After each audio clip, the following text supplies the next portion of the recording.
We don't usually have this next category because not enough commentaries tend to happen in a single year, but thankfully we had enough to revive it. And so the nominees for Best Audio Commentary are Matt Burnett for Animat's Top 10 List, Top 10 Other Disney Villains. That actually took me a long time just to fit all the faces in, where not only I have Jeffrey as Javert, I pretty much have Glenn Keane as Jean Valjean, and then I also have there's Eric Goldberg. I also have John Musker and Ron Clements. Charlie Callahan, Haley Callahan, Morgan Funder, David Gansel, and Tony Goldmark for Some Jerk with a Camera, Star Tours. Also, I noticed that every single shot that we're all together, but I'm not saying anything, it's mostly just you or Morgan, where I'm just kind of nonplussed looking in one direction, just like, I really don't want to be here right now. I really did. Oh, yeah. I really wanted to be there. But that was kind of your subtext. Is like, Yeah, who's this young punk in town trying to... That's kind of your general persona in crossovers is, I don't want to be here. Tony Goldmark for Some Jerk with a Camera, Back to the Future, The Ride. So for these auditions, this was the first thing I ever thought of for the episode. I don't know quite what I based this off of, but somehow I got the idea that if I did a Back to the Future The Ride review, something would compel me to have someone play Doc Brown in it as like a side character. And then I thought of having, the various other reviewers and friends I'd made over the years just audition for who gets to do it. And Morgan Ledger and James Sullivan for Heimetude from Page to Pictures, How the Grinch Stole Christmas. And the whole idea here was to surprise the audience and make sure that nobody saw Morgan coming. I think that gag there with you in the Halloween getup was my idea, if I remember. Mm-hmm. The whole self-mockery idea. Look, it's your favorite Dr. Seuss movie of all time. Yes, full of Hans Conried elevator dungeons and all sorts of torture devices. And the best audio commentary goes to Animat's Top 10 Other Disney Villains.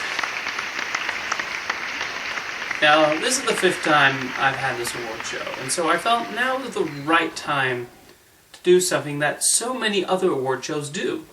A commemorative montage. So please join me in revisiting the previous 4 years of nominees and winners.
Well, that was anticlimactic.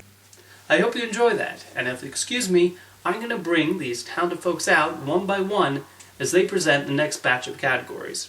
First, to present them as writing for an individual episode award, the host of the DVD shelf, those extra long episodes that dig into each nook and cranny of your favorite discs, David Rose.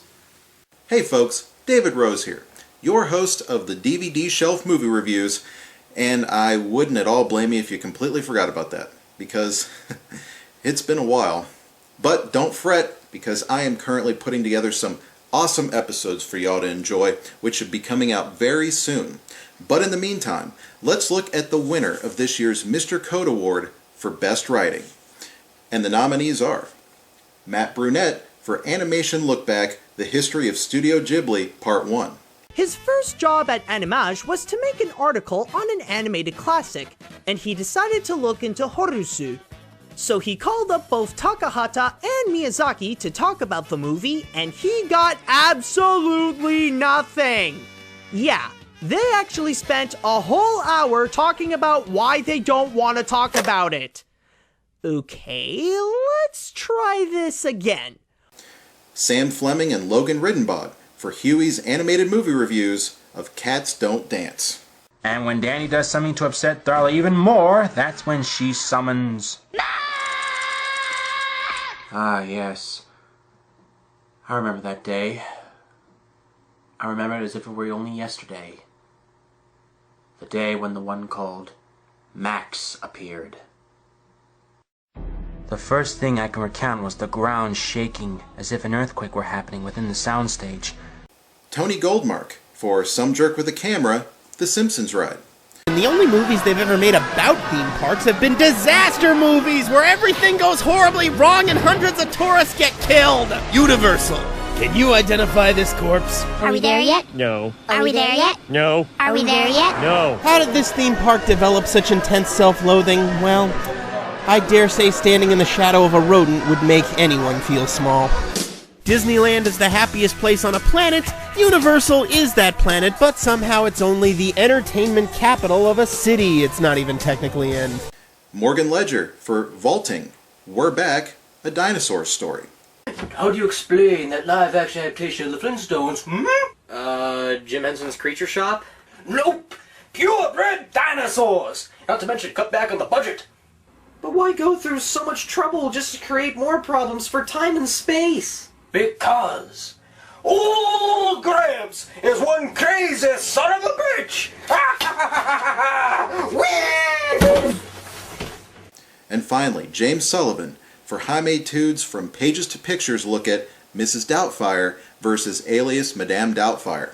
I'm also quite amazed by how the kids aren't fooled by this disguise, but somehow Miranda doesn't realize for a second that this Madame Doubtfire character she just hired off a whim bears a strong resemblance to a man she was married to for many years and had 3 kids with. I guess that's going with the book's tendency to identify more with the kids than the parents, because, after all... We're his goddamn kids, too. You tell her, Mara Wilson. Send that flying nun homeward bound.